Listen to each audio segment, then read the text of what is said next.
Hi friends, ಎಲ್ರಿಗೂ ನಮಸ್ಕಾರ. ಲೋಹಿತಾ ರೆಸಿಪೀಸ್ಗೆ ನೀವೆಲ್ರಿಗೂ ಸ್ವಾಗತ. ನಾನಿವತ್ತು ಮಾಡ್ತಿರೋ ರೆಸಿಪಿ ಬಾದಾಮ್ ಪೂರಿ.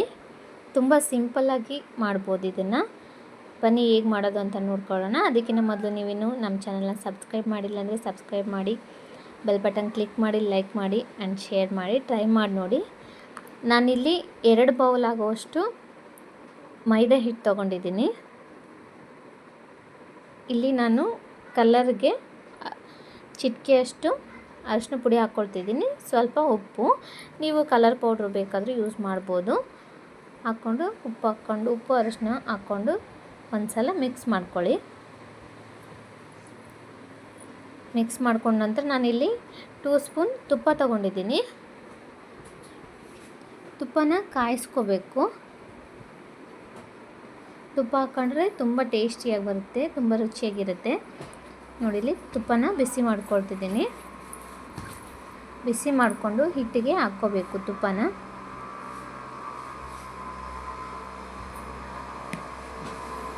ಬಿಸಿ ಮಾಡಿಕೊಂಡೇ ಹಾಕಬೇಕು, ಮತ್ತು ಹಸಿ ತುಪ್ಪನ ಹಾಕಬಾರ್ದು.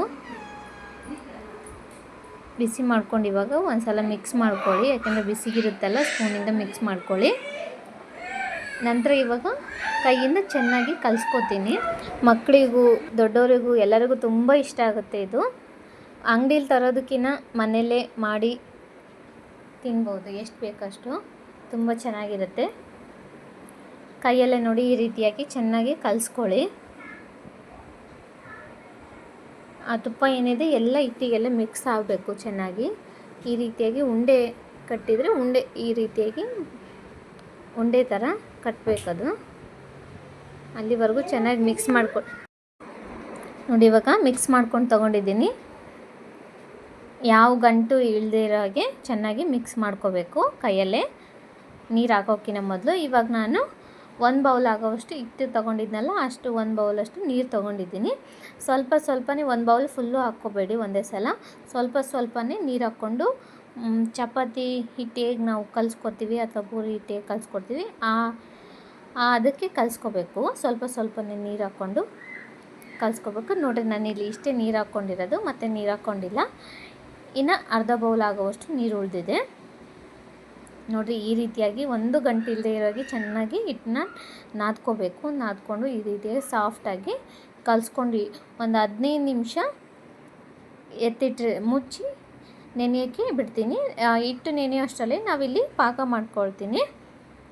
ಇಲ್ಲಿ ನಾನು ಹಿಟ್ಟು ತೊಗೊಂಡಿದ್ನಲ್ಲ, ಮೈದಾ ಹಿಟ್ಟು, ಅದೇ ಬೌಲಲ್ಲಿ 2 ಬೌಲ್ ಆಗುವಷ್ಟು ನಾನು 2 ಬೌಲಷ್ಟು ಸಕ್ಕರೆ ತೊಗೊಂಡಿದ್ದೀನಿ. ಇದಕ್ಕೆ ಅದೇ ಬೌಲಿಂದ 1.5 ಬೌಲಷ್ಟು ನೀರು ಹಾಕ್ಕೊಡ್ತಿದ್ದೀನಿ. 1.5 ಬೌಲಷ್ಟು ನೀರು ಹಾಕ್ಕೋಬೇಕು 2 ಬೌಲ್ ಸಕ್ಕರೆಗೆ ಹಾಕ್ಕೊಂಡು. ನಂತರ ಇದಕ್ಕೆ ನಾನಿಲ್ಲಿ 4 ಏಲಕ್ಕಿನ ತೊಗೊಂಡಿನಿ. ಸಿಪ್ಪೆ ಬಿಡಿಸಿ ಚೆನ್ನಾಗಿ ಪೌಡ್ರ್ ಮಾಡ್ಕೊಂಬರ್ತೀನಿ, ಜಜ್ಕೊಂಬರ್ತೀನಿ. ಇದನ್ನು ನೋಡಿ, 4 ಏಲಕ್ಕಿನ ಜಜ್ಕೊಂಡಿದ್ದೆ. ಅದನ್ನು ಇವಾಗ ಸಕ್ಕರೆ ಪಾಕಕ್ಕೆ ಹಾಕ್ಕೊಡ್ತಿದ್ದೀನಿ. ಒಂದು ಸಲ ಮಿಕ್ಸ್ ಮಾಡಿ ಚೆನ್ನಾಗಿದು. 1 ಎಳೆ ಪಾಕ ಬಂದರೆ ಸಾಕು, ತುಂಬ ಗಟ್ಟಿಯಾಗಿ ಪಾಕ ಮಾಡ್ಕೋಬೇಡಿ, ನೀವು ಚೆನ್ನಾಗಿರಲ್ಲ. ನೋಡಿ, ಕೈಯಿಂದ ಈ ರೀತಿಯಾಗಿ ಮಾಡಿದರೆ ಇಷ್ಟೇ, 1 ಎಳೆ ಪಾಕ ಬಂದರೆ ಸಾಕು. ತುಂಬ ತೆಳುವು ಇರಬಾರ್ದು ಪಾಕ. 1 ಎಳೆ ಪಾಕ ಪರ್ಫೆಕ್ಟಾಗಿರಬೇಕು, ಹಂಗಂದರೆ ಬಾದಾಮ್ ಪೂರಿ ಚೆನ್ನಾಗಿ ಬರುತ್ತೆ. ಇಷ್ಟಿದ್ರೆ ಸಾಕು. ನಾನಿವಾಗ ಗ್ಯಾಸ್ ಆಫ್ ಮಾಡ್ಕೊಡ್ತೀನಿ. ಗ್ಯಾಸ್ ಆಫ್ ಮಾಡ್ಕೊಂಡು ನಾನಿಲ್ಲಿ ಮುಚ್ಚಳನ ಮುಚ್ಚಿಡ್ತೀನಿ, ಯಾಕಂದರೆ ತಣ್ಣಗಾಗಬಾರ್ದು ಪಾಕ. ನೋಡಿ, ಚೆನ್ನಾಗಿ ಹಿಟ್ಟು ನೆಂದಿದೆ. ಇವಾಗ ನಾನು ಒಂದು ಸಲ ನಾದ್ಕೋತೀನಿ. ಇದನ್ನು ಈ ರೀತಿಯಾಗಿ ಚೆನ್ನಾಗಿ ನಾದ್ಕೊಂಡು ಚಿಕ್ಕದಾಗಿ ಕಟ್ ಮಾಡ್ಕೊಳ್ತೀನಿ. ಪೂರಿ ಅದಕ್ಕೆ ನಾವು ಕಟ್ ಮಾಡಿಕೊಂಡ್ರೆ ಸಾಕು.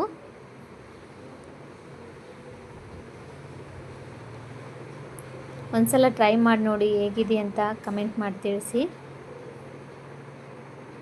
ಈ ರೀತಿಯಾಗಿ ಚಿಕ್ಕದಾಗಿ ಕಟ್ ಮಾಡ್ಕೊಳ್ಳಿ. ಚಪಾತಿ ಹಿಟ್ಟೇನು ನಾವು ತಗೊಳ್ತೀವಿ ಅದಕ್ಕಿಂತ ಸ್ವಲ್ಪ ಕಡಿಮೆನೇ ಇರಬೇಕು ನೋಡಿ. ಇಷ್ಟಾದರೆ ಸಾಕು. ಈ ರೀತಿಯಾಗಿ ಉಂಡೆ ಮಾಡ್ಕೊಂಡು ಇಟ್ಕೊಳ್ತೀನಿ ಎಲ್ಲನೂ. ಇವಾಗ ಚಿಕ್ಕ ಚಿಕ್ಕದಾಗಿ ಉಂಡೆ ಮಾಡಿ ಎಲ್ಲನೂ ಇಟ್ಕೊಂಡಿದ್ದೀನಿ. ಇವಾಗ ಪೂರಿ ಥರ ಉದ್ಕೊಳ್ತೀನಿ. ರೌಂಡ್ ಶೇಪಲ್ಲೇ ಇರಬೇಕಂತ ಏನಿಲ್ಲ, ನೀವು ಯಾವ ರೀತಿ ಬೇಕಾದರೂ ಉದ್ಕೋಬೋದು. ಇವಾಗ ಮಡಿಸ್ತೀನಿ. ಒಂದು ಸೈಡ್ ಮಡಿಸಿ ಮತ್ತು ನೆಕ್ಸ್ಟ್ ಇನ್ನೊಂದು ಸಲ ಮಡಿಸ್ತೀನಿ. ಮಡಿಸಿ ಆ ಕಡೆ ತುದಿನೂ ಈ ಕಡೆ ತುದಿನೂ ಪ್ರೆಸ್ ಮಾಡ್ಕೋಬೇಕು. ಪ್ರೆಸ್ ಮಾಡ್ಕೊಂಡಿಲ್ಲ ಅಂದರೆ ಎಣ್ಣೆಯಲ್ಲಿ ಕರಿಯುವಾಗ ಬಿಟ್ಕೊಂಡ್ಬಿಡುತ್ತೆ. ಹಾಗಾಗಿ ಮುಂದೆ ಉದ್ದಬಾರ್ದು. ಅದು ಲೇಯರ್ ಏನಿದೆ ಅಲ್ಲಿ ತುದಿಗೇನಿದೆ ಅಲ್ಲಿ ಉದ್ದಬಾರ್ದು. ಹಿಂದ್ಗಡೆ ಮಾತ್ರ ಸ್ವಲ್ಪ ಲೈಟಾಗಿ, ತುಂಬ ಪ್ರೆಷರ್ ಹಾಕಬೇಡಿ, ಲೈಟಾಗಿ ಉದ್ಕೊಳ್ತಿದ್ದೀನಿ ನಾನು. ಈ ರೀತಿಯಾಗಿ ಇದ್ದರೆ ಸಾಕು. ಈ ರೀತಿಯಾಗಿರಬೇಕು. ಲೇಯರ್ ಅದೆಲ್ಲ ಉದ್ಕೋಬೇಡಿ, ಹಂಗೆ ಇರಬೇಕು. ಅದೆಲ್ಲ ತುದಿ ಮಾತ್ರ ಪ್ರೆಸ್ ಮಾಡ್ಕೊಳ್ಳಿ. ನೋಡಿ ನಾನು ಇಲ್ಲಿ ಈ ರೀತಿಯಾಗಿ ಎಲ್ಲ ಚೆನ್ನಾಗಿ ಈ ರೀತಿಯಾಗಿ ಟ್ರಯಾಂಗಲ್ ಶೇಪಲ್ಲಿ ಉದ್ಕೊಂಡು ಇಟ್ಕೊಂಡಿದ್ದೀನಿ. ಇವಾಗ ಎಣ್ಣೆ ಕಾಯಕ್ಕೆ ಇಟ್ಕೊಳ್ತೀನಿ. ನಂತರ ನೋಡಿ ಇಲ್ಲಿ ಎಣ್ಣೆ ಕಾದಿದೆ. ಇವಾಗ ಒಂದೊಂದನ್ನೇ ಹಾಕ್ಕೊಳ್ತಿದ್ದೀನಿ. ಎರಡೂ ಸೈಡು ನೀಟಾಗಿ ಕರಿಬೇಕು. ತುಂಬ ಕಪ್ಪಗಾಗಬಾರ್ದು. ಮತ್ತು ಲೋ ಫ್ಲೇಮಲ್ಲಿ ಇದನ್ನು ಕರಿಬೇಕು. ಫ್ರೈ ಮಾಡ್ಕೋಬೇಕು ಎಣ್ಣೆಯಲ್ಲಿ, ಲೋ ಫ್ಲೇಮಲ್ಲಿ. ಹೈ ಫ್ಲೇಮಲ್ಲಿ ಇಟ್ಕೋಬೇಡಿ, ಕಪ್ಪಾಗ್ಬಿಡುತ್ತೆ. ಒಳಗಡೆ ಇರೋ ಹಿಟ್ಟೆಲ್ಲ ಸ್ವಲ್ಪ ಬೇಯಬೇಕು. ಹಾಗಾಗಿ ಲೋ ಫ್ಲೇಮಲ್ಲೇ ಫ್ರೈ ಮಾಡ್ಕೋಬೇಕು.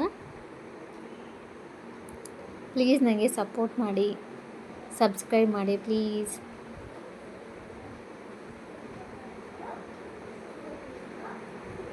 ಈ ರೀತಿಯಾಗಿ ನಾನು ಎಲ್ಲನೂ ಫ್ರೈ ಮಾಡ್ಕೊಳ್ತೀನಿ. ಹಸಿ ಇಟ್ಟಿರಬಾರ್ದು, ನೀಟಾಗಿ ಫ್ರೈ ಮಾಡ್ಕೊಳ್ಳಿ ಎರಡೂ ಸೈಡು.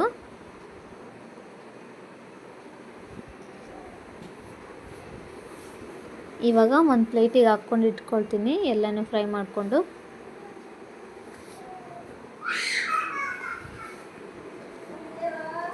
ನನಗಿನ್ನೂ ಹೆಚ್ಚು ರೆಸಿಪೀಸ್ನ ಮಾಡೋಕ್ಕೆ ನೀವು ಸಪೋರ್ಟ್ ಮಾಡಿ ಪ್ಲೀಸ್. ನಿಮ್ಮ ಸಪೋರ್ಟ್ ನನಗೆ ತುಂಬ ಇಂಪಾರ್ಟೆಂಟು.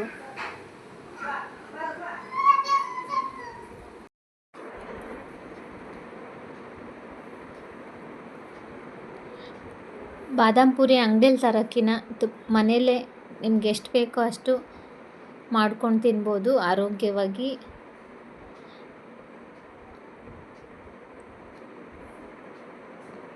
ಮಕ್ಕಳಿಗೆ ತುಂಬ ಇಷ್ಟ ಆಗುತ್ತೆ, ಮಾಡಿಕೊಡಿ. ತುಂಬ ಇಷ್ಟಪಟ್ಟು ತಿಂತಾರೆ ಮಕ್ಕಳಿಗೆ. ತುಂಬ ಸುಲಭ ಇದನ್ನ ಮಾಡೋದು. ನೋಡಿ ಹೀಗೆ ಸ್ಟೆಪ್ ಬೈ ಸ್ಟೆಪ್ ಎಲ್ಲನೂ ಫುಲ್ ವಿಡಿಯೋ ನೋಡಿ, ಅವಾಗ ನಿಮ್ಗೆ ಅರ್ಥ ಆಗುತ್ತೆ.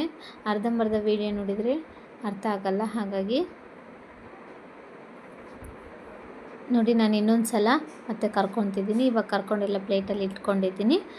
ಅದನ್ನೆಲ್ಲ ನಾನು ಇವಾಗ ಸಕ್ಕರೆ ಪಾಕಕ್ಕೆ ಹಾಕ್ತಿದ್ದೀನಿ. ಸಕ್ಕರೆ ಪಾಕಕ್ಕೆ ಹಾಕಿ ಎರಡೂ ಬದಿಯಿಂದ ಸಕ್ಕರೆ ಪಾಕದಲ್ಲಿ ಅದ್ದಬೇಕು. ಎಣ್ಣೆಲಿ ಏನು ನಾವು ಕರ್ಕೊಂಡಿದ್ವಲ್ಲ ಬಾದಾಮ್ ಪೂರಿನ, ಅದನ್ನು ಸಕ್ಕರೆ ಪಾಕಕ್ಕೆ ಹಾಕಿ ಎರಡೂ ಬದಿಯಿಂದ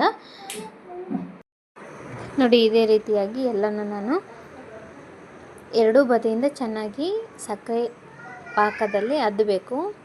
ಒಂದೆಳೆ ಪಾಕ ಆದರೆ ಸಾಕು, ತುಂಬ ಗಟ್ಟಿ ಮಾಡ್ಕೋಬೇಡಿ. ಎದ್ಬಿಟ್ಟು ನಾನು ಚೆನ್ನಾಗಿ ಸಕ್ಕರೆ ಪಾಕದಲ್ಲಿ ಅದ್ಬಿಟ್ಟು ಒಂದು ಪ್ಲೇಟಿಗೆ ಹಾಕ್ಕೊಳ್ತಿದ್ದೀನಿ. ಇವಾಗ ನೋಡಿ ಲಾಸ್ಟಲ್ಲಿ ನಾವು ಇದಕ್ಕೆ ಸ್ವಲ್ಪ ಕೊಬ್ಬರಿ ತುರಿನ ಮೇಲಲ್ಲಿ ಹಾಕ್ತಿದ್ದೀನಿ. ಕೊಬ್ಬರಿ ತುರಿ ಹಾಕೋದ್ರಿಂದ ತುಂಬ ಟೇಸ್ಟಿಯಾಗಿರುತ್ತೆ. ಇದು ಆರಿದ ಮೇಲೆ, ತಣ್ಣಗಾದ್ಮೇಲೆ ತಿನ್ನಬೇಕು, ಆವಾಗ ಕ್ರಿಸ್ಪಿಯಾಗಿ ಚೆನ್ನಾಗಿರುತ್ತೆ. ನೋಡಿ ಎಷ್ಟು ಚೆನ್ನಾಗಿ ಬಂದಿದೆ ಅಂತಂದೇಳಿ. ನಿಮಗೆ ವಿಡಿಯೋ ಇಷ್ಟ ಆಗಿದೆ ಅಂತ ಅಂದ್ಕೊಳ್ತೀನಿ. ಇಷ್ಟ ಆಗಿದ್ದರೆ ಪ್ಲೀಸ್ ಲೈಕ್ ಮಾಡಿ, ಶೇರ್ ಮಾಡಿ, ಕಮೆಂಟ್ ಮಾಡಿ, ಸಬ್ಸ್ಕ್ರೈಬ್ ಮಾಡೋದನ್ನು ಮರಿಬೇಡಿ. ಟ್ರೈ ಮಾಡಿ ತಿಳಿಸಿ ನನಗೆ ಹೇಗಿದೆ ಅಂತಂದೇಳಿ. ಈ ವಿಡಿಯೋ ನೋಡಿದ್ದಕ್ಕಾಗಿ ಥ್ಯಾಂಕ್ ಯು. ಸೂಪರ್